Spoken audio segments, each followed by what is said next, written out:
Oke, sekarang di sini ada bibit cantik yang punya Young Farmer Farm. Bibit ini kemarin melahirkan anak 4 nih guys. Jadi bisa dilihat ya, bibit cantik ini. Pertama, hal apa aja sih yang harus diperhatiin? Ada beberapa poin yang sobat kandang bisa lihat nih, dan juga sebagai pertimbangan dalam memilih bibit. Pertama tentunya ada beberapa cara kawin domba gitu. Yang paling populer ada 3 nih. Pertama,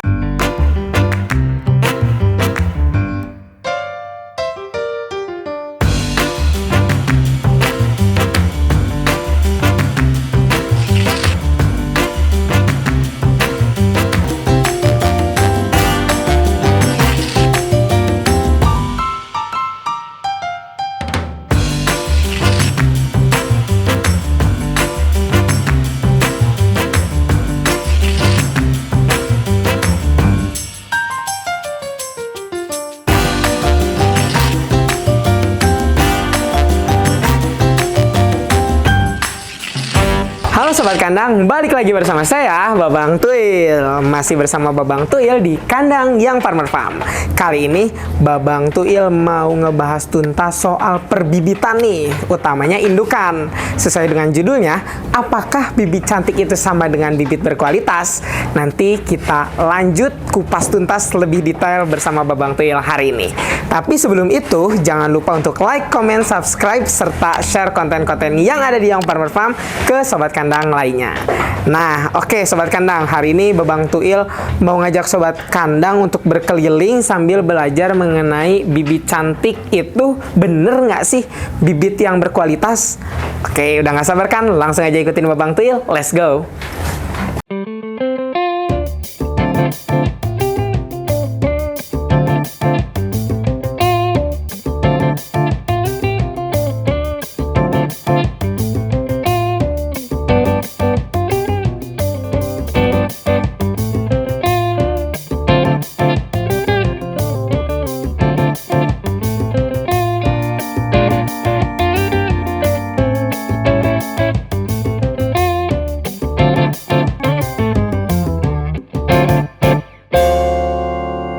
Nah, kalau ngomongin soal bibit cantik sama bibit berkualitas, sebenarnya hal apa aja sih yang harus diperhatiin? Ada beberapa poin yang Sobat Kandang bisa lihat nih, dan juga sebagai pertimbangan dalam memilih bibit.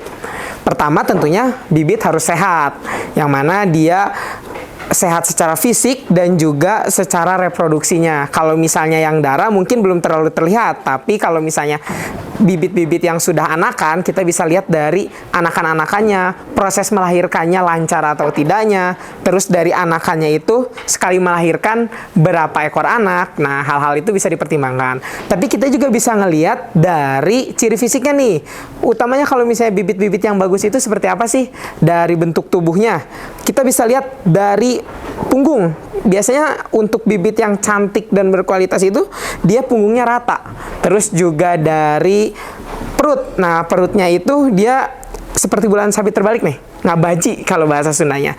Terus juga dari bokongnya itu biasanya lebih lebar karena itu untuk memperlancar ketika anak nanti keluar. Nah, kita bisa lihat dari matanya yang bersinar. Nah, terus juga kalau misalnya anakan-anakannya dia udah beranak, kita bisa lihat nih anakan-anakannya seperti apa sih, sekali beranak berapa, atau misalnya anakan satu itu bobotnya berapa, tanduknya bagus atau enggak. Kalau misalnya kita ngelihatnya kontes, lebih banyak anakan jantan atau betinanya dan lain-lain. Itu jadi pertimbangan bibit-bibit yang berkualitas. Nah, itu juga yang ngebedain antara bibit cantik dan juga bibit yang biasa aja gitu. Terus yang nggak kalah penting adalah bobot.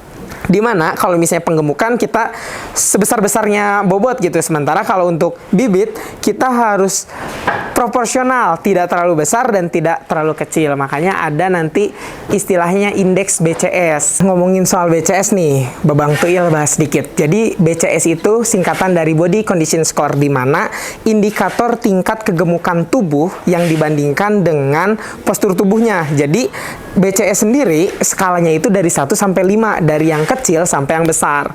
Nah, untuk induk sendiri BCS-nya itu harus ada di 3, yaitu sedang. Karena induk tidak boleh terlalu besar. Kalau terlalu besar nanti akan ada gangguan reproduksi dan juga metabolisme. Terus juga tidak boleh terlalu kecil karena nanti akan berpengaruh terhadap kandungan. Kalau misalnya terlalu kecil, kandungannya nanti kecil atau tidak bisa lahiran anak banyak gitu. Jadi udah tahu ya sob, kalau bibit cantik itu tidak sama dengan bibit biasa. Terus juga kalau pertanyaannya apakah bibit cantik itu sama dengan bibit berkualitas? Belum tentu sob. Jadi memang kalau misalnya kita lihat bibit berkualitas itu hanya bisa ditentukan dari anakan-anakannya nih. Kita lihat anakannya itu lahirnya berapa. Kalau misalnya dia 1 tapi tanduknya bagus, atau ketika umurnya masih kecil tapi sudah besar, nah itu bisa disebut indukannya indukan berkualitas. Terus juga kalau misalnya sekali melahirkan itu anaknya banyak, lebih dari 2, 3, 4, 5. Nah, itu tentunya bibit yang berkualitas juga. Jadi kalau ditanya apakah bibit cantik itu bibit berkualitas, memang jawabannya belum tentu karena hanya bisa dilihat dari anakannya. Tapi bisa jadi faktor penentu yang besar juga nih, bahwa bibit cantik itu bisa menghasilkan anakan-anakan yang berkualitas juga. Oke, sekarang di sini ada bibit cantik yang punya Young Farmer Farm. Bibit ini kemarin melahirkan anak 4 nih guys. Jadi bisa dilihat ya, bibit cantik ini pertama dari tinggi badan. Tingginya di 75 cm sampai 80 cm. Terus juga panjang badannya bisa dilihat dia lebih panjang. Dan bagian belakang, kita lihat bagian belakang itu biasanya lebih tinggi gitu ya, bagian pinggul. Dan juga pinggulnya lebar. Serta bagian atasnya rata, dan bisa dilihat bulunya bersih, juga lebih halus. Nah, ini juga bisa dilihat dari mukanya yang cantik. Kalau untuk bibit ini sudah dapat dipastikan dari recording atau kelahirannya dia merupakan bibit yang bagus karena sekali kelahiran bisa 4 nih. Nah, bisa juga dilihat tadi secara fisiknya, dari cantiknya, tinggi badan, kesehatan. Dan memang untuk bibit cantik ini kita rawat, harus dimandikan, terus juga digunting kuku, dicukur bulunya. Nah, ini dia lagi menyusui anak-anaknya gitu sob. Nah, untuk umur bibit sendiri itu minimal 8 bulan, tapi 8 bulan itu baru dewasa kelamin. Sementara sebaiknya itu 1 tahun ketika dia dewasa tubuh. Apalagi kalau misalnya untuk sobat kandang nih mau mencari bibit biar lebih pasti gitu, dilihat dari recordingnya minimal sudah 1 kali kelahiran. Jadi bisa dilihat anak-anaknya seperti apa, sekali kelahirannya berapa. Nah, cuman kalau misalnya mau bibit yang darah, itu tadi ciri-cirinya dari fisik, dan juga tadi ada lagi ambing. Ambingnya harus simetris. Kalau misalnya dia sudah melahirkan dan sudah menyusui, biasanya memang ambingnya tidak terlalu simetris karena sudah disusui oleh anaknya. Tapi kalau misalnya dia masih Tapi kalau misalnya dia masih darah, ambingnya harus simetris karena itu nanti menentukan terhadap menyusui anaknya. Kalau misalnya dilihat nih, ada bibit atau misalnya indukan yang bertanduk, ada juga yang tidak. Sebenarnya itu ngaruh atau enggak sih? Memang itu sesuai dengan keinginan dari peternaknya kadang. Ada yang memang peternak inginnya yang bertanduk, biar lebih kelihatan cantik. Ada juga yang nggak pengen gitu ya, biar nggak seperti jantan. Tapi kalau untuk secara genetik mungkin ada sedikit, tapi yang paling banyak itu genetik anak diturunkan dari pejantannya, bukan dari induknya. Jadi induk itu adalah tugasnya untuk perbanyakan anak, terus juga kualitas si anaknya, dan kelancaran kelahiran, serta ketika mengandung sampai menyusui nantinya gitu sob. Usia produktif dari indukan sendiri dia sampai 6 tahun. Namun lewat 6 tahun biasanya dia masih bisa melahirkan, tapi tidak seproduktif di bawah 6 tahun. Nah, setiap kelahiran sendiri dalam 2 tahun dia bisa 3 kali melahirkan. Nah, 1 kelahirannya bisa 1 atau lebih dari 2 bahkan. Termasuk domba ini. Dia sekali kelahiran 4 kemarin, gitu sob. Sekarang kita lagi ada di kandang kawin nih, buat ngeliat dan juga ngebahas terkait bibit-bibit siap kawin.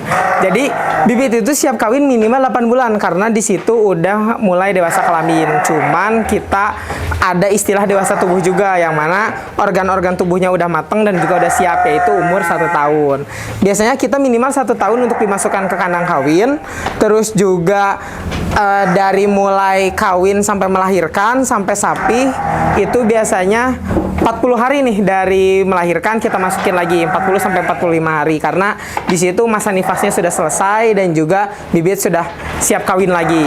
Terus juga ciri-ciri bibit itu siap kawin dari mulai organ reproduksinya nih, ada istilah 3B, berem, base, bare, yaitu memerah, terus juga berlendir, basah, dan membengkak. Nah, itu domba artinya estrus dan juga siap dikawinkan. Ada beberapa cara kawin domba gitu. Yang paling populer ada 3 nih.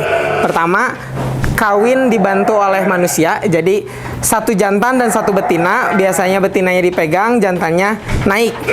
Cuman memang plus minusnya, plusnya itu kita bisa lihat dari mulai si dombanya itu yang mana nih, pejantannya yang mana, betinanya yang mana tuh jelas. Terus juga kita bisa menentukan umur hamil dan juga umur ketika lahirnya nanti. Cuman minusnya kita harus teliti dalam fase estrus dari betinanya gitu.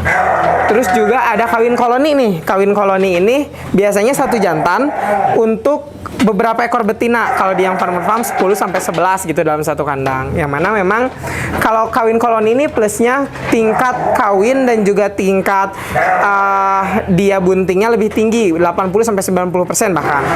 Pasti bunting karena memang yang tahu betina estrus itu adalah jantannya. Cuma minusnya nanti jantannya jadi lebih kurus karena dia sering kawin, betinanya juga gitu, dan juga memang nanti agak sulit di perkiraan hamil dan juga umur kelahiran serta kebuntingannya gitu. Ada juga IB. IB ini kita menggunakan suntikan, jadi memang sperma yang berkualitas disimpan dan juga dimasukkan ke organ reproduksi betina. Plusnya kita tidak perlu memiliki jantan, kita tidak perlu memelihara jantan gitu, cukup dari spermanya saja kita simpan dan betinanya kita nanti suntikan dari sperma jantan tersebut gitu. Lebih murah, cuman minusnya sulit untuk memperkirakan fase estrus dari domba. Nah, itu tadi sobat kandang, kita sudah berkeliling dan juga belajar terkait bibit cantik itu bibit berkualitas atau bukan. Nah, udah tahu kan jawabannya. Terus juga tadi step-step pemilihan bibit, kita belajar dengan BCS itu apa dan lain-lain. Jadi bibit itu penting untuk menentukan anakan-anakan yang berkualitas juga. Tadi beberapa tips yang Babang Tuil berikan ala Young Farmer Farm dalam pemilihan bibit dan juga ciri-ciri dari bibit cantik serta bibit berkualitas. Selanjutnya mau bahas apa? Komen di bawah ini. Jangan lupa juga untuk like, comment, subscribe, serta share konten-konten yang ada di Young Farmer Farm ke sobat kandang lainnya. Sampai bertemu di konten-konten selanjutnya. Maju terus peternak Indonesia, bangga menjadi peternak Indonesia. Bye-bye.